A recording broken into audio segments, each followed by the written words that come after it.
Welcome back to Sonia Space. This is episode 46. And if you've been feeling overstimulated, overwhelmed, and maybe even a little unfulfilled, this conversation is for you. Today, we're diving into talking about cheap dopamine because many of us are constantly consuming it, which is causing us to feel exhausted and distracted. And a lot of us don't even realize that cheap dopamine and having access to cheap dopamine on the daily is the reason why this is happening. And it doesn't mean that you're lazy. It doesn't mean that you're unmotivated. It just means that you're overstimulated.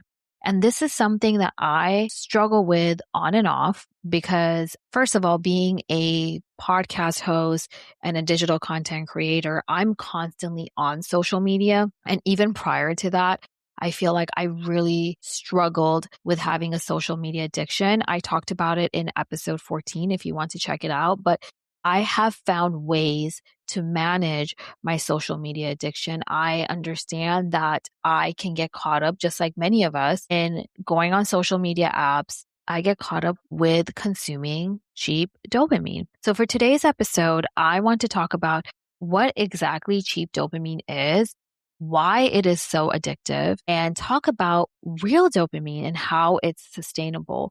And then I also want to get into how to avoid getting caught up in cheap dopamine without having to delete your social media apps or isolating from your friends. There are definitely ways that you can manage it, but with time and patience, you are able to find ways to consume more real dopamine, which is a lot more sustainable.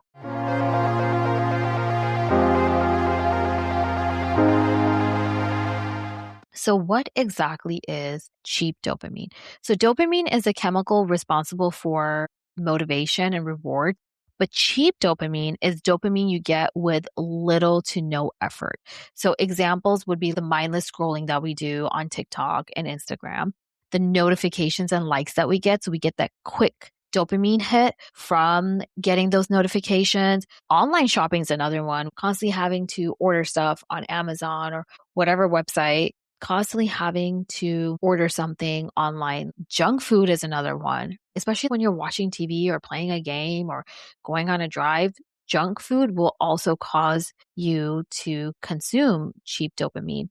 And what ends up happening is that they do feel good instantly, but they don't necessarily satisfy you. So it trains your brain to expect pleasure without actually putting in any real effort. And that's where the problem starts. So it's a vicious cycle that you're in. And if you're constantly on your phone, constantly checking your apps, constantly wanting to watch TV, constantly eating junk food, like you think about it, right? Like think of how much time you put into doing these things. And it really does steal your time away when you could be using that time for something else. Now, the problem is that cheap dopamine is actually addictive because one is fast, it's easy, and it's pretty much predictable because you're like, if I do this, I will feel a certain way. If I do mindless scrolling on TikTok, that's stimulating my mind enough to where I'm getting this temporary feeling of pleasure and satisfaction. So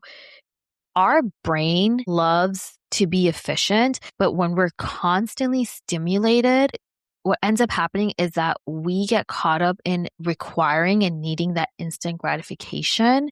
And then what happens is that we start rejecting things that are actually good for us, that are more slow paced or a little more challenging and make us feel uncomfortable. And think about this right now. How many people actually read in this day and age? Like the short attention span that we have, which comes from watching TikTok videos or watching Instagram reels or watching Netflix. Like I feel like I used to read quite a lot and then I kind of stopped and I'm trying to get back into reading. And it's because that short attention span that we have picked up on, it's really hard to pay attention when we're constantly being exposed to things where there's new content every 5-10 seconds, whereas it's hard to sit still and read, and it actually feels really hard, right? Not only that, even just getting up and wanting to go work out feels exhausting because, hello, you need to put in the effort and the work that it takes to go work out. And your mind is constantly running and you cannot even stay present, live in the moment, and really embrace your presence and everything around you, right? Because of the constant hit of cheap dopamine that you're getting, you're really avoiding all these sustainable ways to get real dopamine in your life. So that ends up making you feel unfulfilled.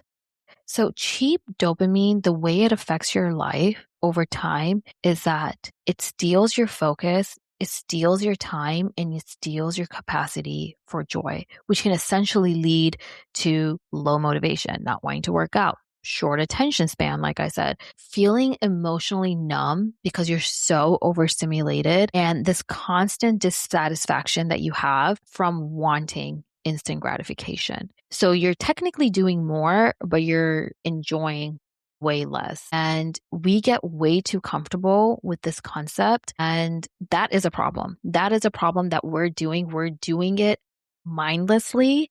And that's a huge problem. And it's stealing a lot of our time throughout the day. I mean, I'm sure if a lot of people, if they go on their phone and see how much time they spent on entertainment apps, I'm sure that number is pretty high because we're in this day and age of instant gratification, cheap dopamine being all around us. And I know I get caught up in this web all the time, and I have struggled with it. I still do struggle with it, but I have found some ways to manage it. And it's not easy, but I have found some ways to manage it. So how can we avoid getting caught up in cheap dopamine? First of all, I'm a big advocate and believer of not doing cold turkey, everything in moderation and doing things with baby steps, right? So it's not about cutting everything out. It's about being aware of your situation and understanding why you're feeling a certain way and what's causing it.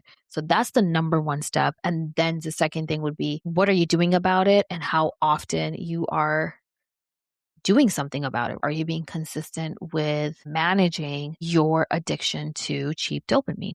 The one thing that you can do is first thing in the morning when you wake up, I know it's very easy and it's become like a quick reflex for us to pick up our phone and check our phone and our social media apps or our emails or whatever it may be. Maybe be more mindful of not checking your phone in the morning. Wake up in the morning, do some stretches because how you start your day does set your brain's tone. So drink some water, stretch for a little bit, make yourself some coffee, whatever it may be, tea, and then give yourself even 10 to 15 minutes to just focus on doing something and being in the moment without looking at your phone. Just 10, 15 minutes. And I have tried doing that. It is very effective. So I think the first step, and I know it works, is start your day off right by not looking at your phone and maybe focus on just getting up,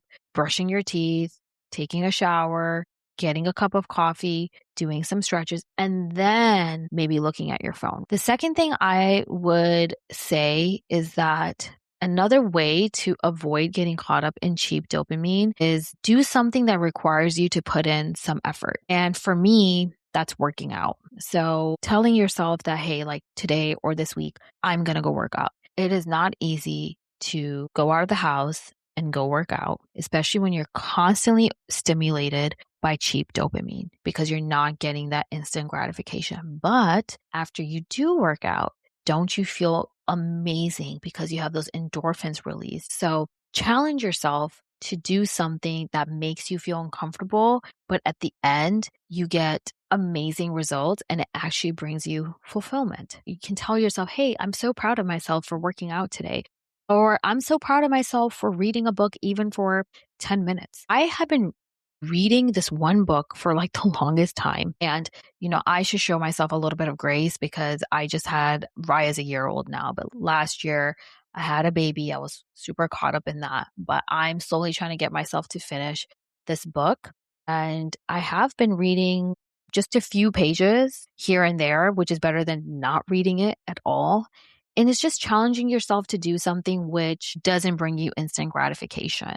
And it does feel good to read a book because hello, it is a form of entertainment. You don't have to chase that short attention span type of entertainment. So do something during your day or the week where you're actually challenging yourself, and then challenge yourself every week, right? Because it's going to train your brain to not constantly get caught up in cheap dopamine. Also, ask yourself before you reach your phone. Sometimes you're doing something and you're like, oh, let me touch my phone.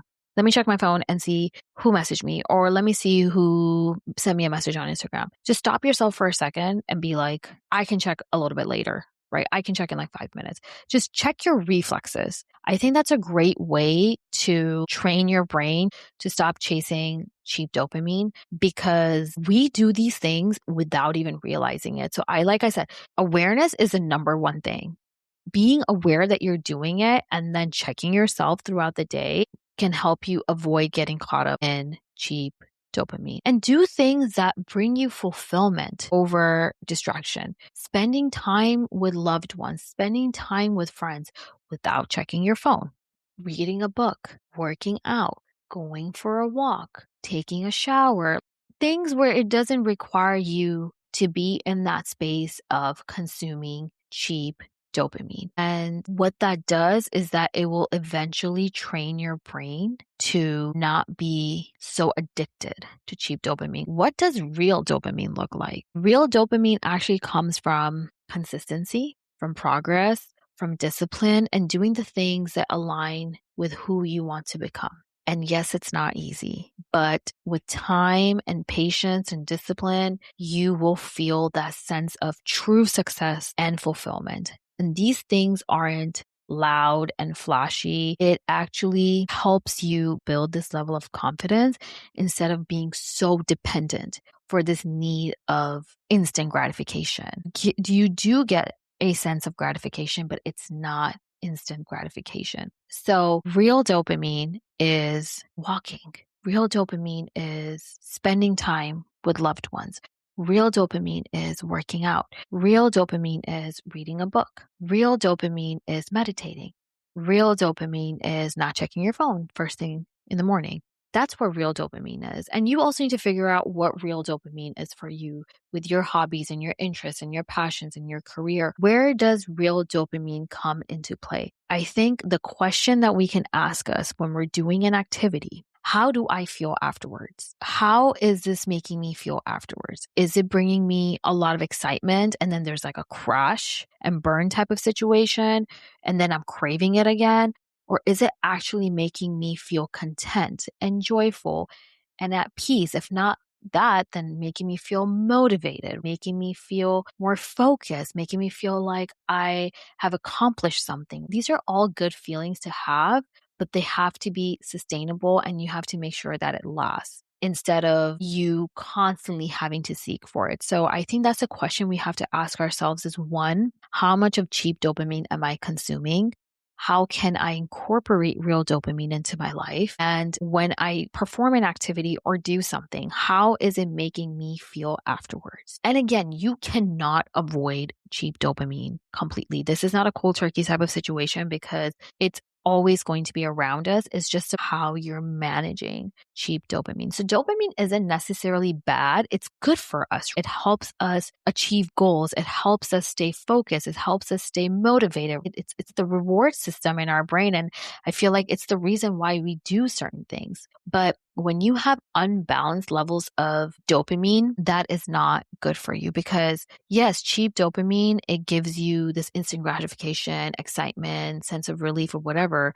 But in return, you end up feeling empty and there's a void and then you're chasing it again. But real fulfillment, it asks more of you, but in return, it gives you something back, which actually stays for a while. So next time when you feel like you need to distract yourself, just ask yourself, do I want to feel this way? Is this the type of person that I want to be? And I know it's not easy, but just tweaking some things throughout your day can help you. So for me, for example, like I've mentioned, with my social media addiction, all my notifications are off, literally. Even being a podcast host and being a content creator, my social media notifications are turned off for all of my social media apps. The only one that's on is Gmail. And even then, I feel like I don't pay as much attention to Gmail as I would to social media apps, but that has helped me a lot when it comes to managing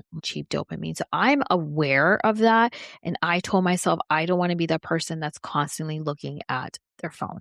Do I still look at my phone? Yes. I probably don't have the need to look at it as much because I am not seeing those notifications on my phone screen.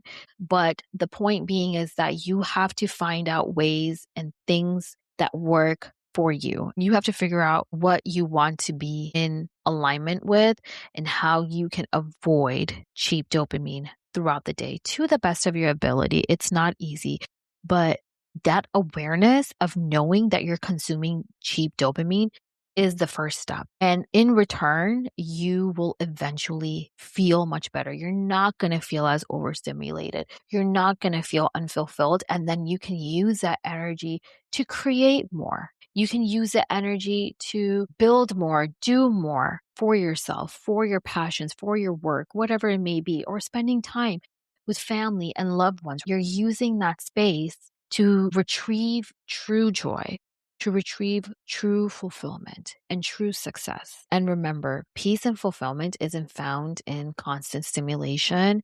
It is found in intention and awareness. Thank you so much for listening in today. I am so grateful for all the support and feedback I've been getting. Don't forget to follow and subscribe to Sonia Space and follow me on Instagram for sneak peeks on upcoming episodes as well as other inspirational content. I hope your day goes well and I've left you feeling inspired. Bye-bye.